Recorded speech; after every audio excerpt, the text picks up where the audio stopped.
Welcome to KRR kitchen. இன்றைக்கி நம்ம கிச்சனில் நல்ல ஒரு அருமையான பணியார ரெசிபி தான் பார்க்க போகிறோம். இன்றைக்கி நம்ம கொஞ்சம் கூட அரிசி சேர்க்காம கம்பு பணியாரம் எப்படி செய்கிறதுன்னு தான் பார்க்க போகிறோங்க. பணியாரம் பாருங்கள் எந்த அளவுக்கு நல்லா புசு புசுன்னு உப்பி வந்திருக்கு. அதே சமயம் நல்லா சாஃப்டாகவும் டேஸ்ட்டாகவும் இருக்கும். எப்படி செய்கிறதுன்னு நம்ம வீடியோக்குள்ளே போய் பார்ப்போம். அதுக்கு முன்னாடி நம்ம சேனலை இப்போ தான் ஃபஸ்ட் டைம் பார்க்குறீங்கன்னா சப்ஸ்கிரைப் பண்ணி வச்சுக்கோங்க. கூடவே பெல் சிம்பல் ப்ரெஸ் பண்ணி ஆளுங்கிற ஆப்ஷனையும் ப்ரெஸ் பண்ணி வச்சுக்கோங்க. அப்போ தான் நான் போகிற வீடியோஸ் எல்லாம் உங்களுக்கு தொடர்ந்து நோட்டிஃபிகேஷனில் ஒன்றுக்கு ஒன்றே கிடச்சிட்டு இருக்கும். இந்த பணியாரத்துக்கு வந்து பார்த்திங்கன்னா தேங்காய் சட்னி, கார சட்னிலாம் சாப்பிட்றதுக்கு ரொம்ப அருமையாக இருக்கும். சட்னி ரெசிபிலாம் பார்த்திங்கன்னா ஏற்கனவே நிறைய போட்டிருக்கேன் நம்ம சேனலில். அதோட லிங்க் வந்து டிஸ்கிரிப்ஷனில் கொடுக்குறேன், தேவைப்படுறவங்க செக் பண்ணிக்கோங்க. இப்போ வாங்க இந்த கம்பு பணியாரம் எப்படி செய்கிறதுன்னு பார்த்துடலாம். இப்போ பணியார மாவு அரைக்கிறதுக்கு நம்ம ஊற வச்சுக்குவோம். அதுக்கு பார்த்திங்கன்னா 1 டம்ளர் அளவுக்கு கம்பு எடுத்திருக்கேன். இதோட அளவு பார்த்திங்கன்னா 250 கிராம் அளவு பிடிக்கும். அப்புறம் பார்த்திங்கன்னா அதே டம்ளரால் ஒரு 1/4 கப் அளவுக்கு வெள்ளை உளுந்து எடுத்திருக்கேன். நீங்கள் இந்த இடத்துல கருப்பு உளுந்து கூட சேர்த்து அரைக்கலாம், அதுவுமே நல்லாயிருக்கும். இது கூடவே 1 டீஸ்பூன் அளவுக்கு வெந்தயம், அப்புறம் பார்த்திங்கன்னா 2 டேபிள் ஸ்பூன் அளவுக்கு அவல் சேர்த்துருக்கேன். இப்போ இது எல்லாத்தையும் நல்லா ஒரு 4 தடவை களைஞ்சி கழுவி எடுத்துகிட்டு வந்துக்குவோம். நல்லா கழுவிட்டு நல்ல தண்ணி விட்டு இதை ஊற வச்சுக்குவோம். இது வந்து பார்த்திங்கன்னா நல்லா ஒரு 5லேருந்து ஒரு 6 மணி நேரம் ஊற வச்சுக்குங்க. கம்பு ஊறுறதுக்கு கொஞ்சம் டைம் எடுக்கும். முடிஞ்சதுன்னா நீங்கள் நைட்டே கூட ஊற போட்டு காலையில் அரைக்கலாம். இப்போ பாருங்கள் நல்லா ஊறி வந்துருச்சு. இப்போ நம்ம அரைச்சிக்குவோம். இந்த தண்ணியெலாம் நல்லா வடிச்சிட்டு மிக்ஸி ஜாருக்கு மாற்றிக்கிறேன். மிக்ஸி ஜாருக்கு மாற்றினதுக்கப்புறம் பார்த்திங்கன்னா நல்ல தண்ணி சேர்த்து அரைச்சிக்குங்க. மாவு நல்லா நைஸாக அரைச்சி எடுத்துக்கணும். எப்போதுமே சிறுதானிய மாவு அரைக்கும் போது பார்த்திங்கன்னா அந்த ஊற வச்ச தண்ணியில் அரைக்காதீங்க. திரும்ப ஃப்ரெஷ்ஷாக நல்ல தண்ணி விட்டு அரைக்கும் போது மாவு உங்களுக்கு ஒரு 2 நாள் வச்சுருந்தாலும் உங்களுக்கு ரொம்ப புளிப்பு எடுக்காது. அதுக்காக தான் ஃப்ரெஷ்ஷாக தண்ணி விட்டு அரைச்சிக்குங்க.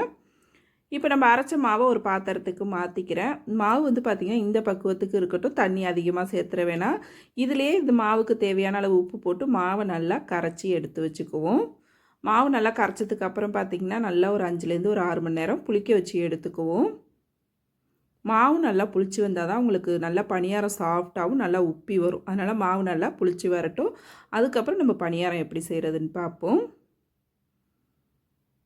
இப்போ பாருங்கள் பணியார மாவு நல்லா புளிச்சு வந்துருச்சு. நம்ம அரை பாத்திரம் தான் வச்சுருந்தோம், நல்லா மேலே எழும்பி வந்திருக்கு பாருங்கள். இந்த அளவுக்கு மாவு நல்லா புளிச்சு வரணும். அதே போல் மாவோட பக்குவமும் பார்த்துங்க, ரொம்ப தண்ணியாகவும் இருக்கக்கூடாது, ரொம்ப கெட்டியாகவும் இருக்கக்கூடாது. இப்போ பணியார மாவுக்கு தாளிப்பு கொடுத்துருவோம். அதுக்கு பார்த்திங்கன்னா ஒரு ஃப்ரை பேன் வச்சுருக்கேன். அதில் ஒரு 2 டீஸ்பூன் அளவுக்கு தேங்காய் எண்ணெய் சேர்த்துக்கிறேன். தேங்காய் எண்ணெயில் தாளிப்பு கொடுக்கும்போது பணியாரம் டேஸ்ட்டு நல்லாயிருக்கும். எண்ணெய் காஞ்சதுக்கப்புறம் 2 டேபிள் ஸ்பூன் அளவுக்கு கடலைப்பருப்பு, 1 டேபிள் ஸ்பூன் உளுந்து, 1 டீஸ்பூன் அளவுக்கு கடுகு சேர்த்து நல்லா எல்லாத்தையும் பொரிய விட்டுக்குவோம். கடுகு பொரிஞ்சு இந்த பருப்பு எல்லாம் நல்லா செவந்து வரட்டும். அடுப்பை மீடியம் ஃப்ளேமில் வச்சு நல்லா பொரிய விட்டுக்குங்க. இப்போ இது எல்லாமே நல்லா பொரிஞ்சு செவந்து வந்ததுக்கப்புறம் பார்த்திங்கன்னா ஒரு பெரிய வெங்காயம் கட் பண்ணி வச்சுருக்கேன், அதையும் சேர்த்துக்கிறேன். அது கூடவே பார்த்திங்கன்னா ஒரு சின்ன துண்டு இஞ்சி, ஒரு பச்சை மிளகாய் கட் பண்ணி வச்சுருக்கேன். இந்த இடத்துல சின்ன குழந்தைங்களுக்கு நீங்கள் கொடுக்குற மாதிரி இருந்தால் பச்சை மிளகாய் சேர்க்க வேண்டாம். பெரியவங்க சாப்பிட்ற மாதிரி இருந்தால் பச்சை மிளகாய் சேர்த்து செஞ்சுக்குங்க. இப்போ வெங்காயத்தையும் சேர்த்து இது கூடவே பார்த்திங்கன்னா ஒரு 2 டேபிள் ஸ்பூன் அளவுக்கு தேங்காய் கட் பண்ணி வச்சுருக்கேன் குட்டி குட்டி பீஸாக. அதையும் இதில் சேர்த்து நல்லா வதக்கி விட்டுக்கிறேன். நம்ம தேங்காய் இது போல் சின்ன சின்னதாக கட் பண்ணி சேர்க்கும் போது பணியாரத்தோடு சாப்பிடும் போது டேஸ்ட்டு ரொம்ப நல்லாயிருக்கும். இது போல் ட்ரை பண்ணி பாருங்கள்.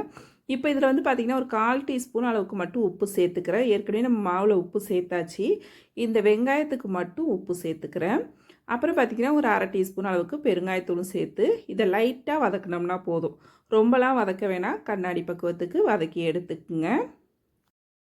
இப்போ இது கூடவே பார்த்திங்கன்னா கடைசியாக பொடுசாக நறுக்குனா கருவேப்பிலை, கொத்தமல்லி சேர்த்து நல்லா கலந்து விட்டுக்கிறேன். இதில் உங்களுக்கு விருப்பம்னா நீங்கள் வெஜிடபிள் கூட சேர்த்துக்கலாம். கேரட்டு, பீட்ரூட்டு, பீன்ஸு, முட்டைக்கோஸ்னு எந்த வெஜிடபிள் வேணாலும் நீங்கள் சேர்த்து லைட்டாக வதக்கிட்டு மாவு கூட சேர்த்துக்கலாம். நான் இன்றைக்கி காய்கறி எதுவும் சேர்க்கலை, வெங்காயம் தேங்காய் மட்டும்தான் சேர்த்து செய்கிறேன். இதுவுமே டேஸ்ட்டு ரொம்ப அருமையாக இருக்குங்க.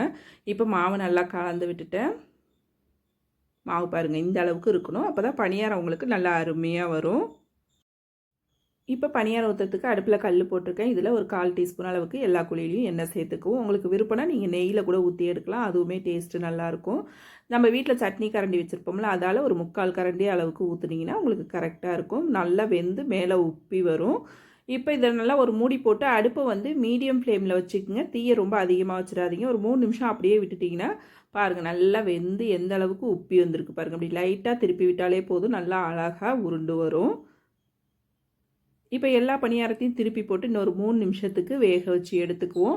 அடுப்பை நீங்கள் சிம்மில் வச்சு வேக வச்சிங்கன்னா தான் உள்ளேயும் நல்லா வெந்து வரும், வெளியிலையும் நல்லா கிறிஸ்பியாக இருக்கும். இப்போ வேக வச்சு எடுத்துக்குவோம். இப்போ பணியாரம் பாருங்கள் ரொம்ப சூப்பராக அருமையாக வெந்து ரெடி ஆகிடுச்சு. எந்த அளவுக்கு நல்லா புசு புசுன்னு உப்பி நல்லா சாஃப்டாக வந்திருக்குன்னு பாருங்கள். ரொம்ப அருமையாக இருக்குங்க. இதே போல் சிறுதானிய ரெசிபி பார்த்திங்கன்னா நம்ம சேனலில் நிறைய போட்டிருக்கேன். அதோட லிங்க்கும் டிஸ்கிரிப்ஷனில் கொடுக்குறேன், தேவைப்படுறவங்க செக் பண்ணிக்கோங்க. இந்த பணியார ரெசிபி நான் சொன்ன அளவுகளோட ட்ரை பண்ணி பாருங்கள். இதே போல் உங்களுக்கு ரொம்ப அருமையாக வரும். டேஸ்ட்டும் ரொம்ப சூப்பராக இருக்கும், உடம்புக்கும் ரொம்ப நல்லதுங்க. கண்டிப்பாக ட்ரை பண்ணி பாருங்கள்.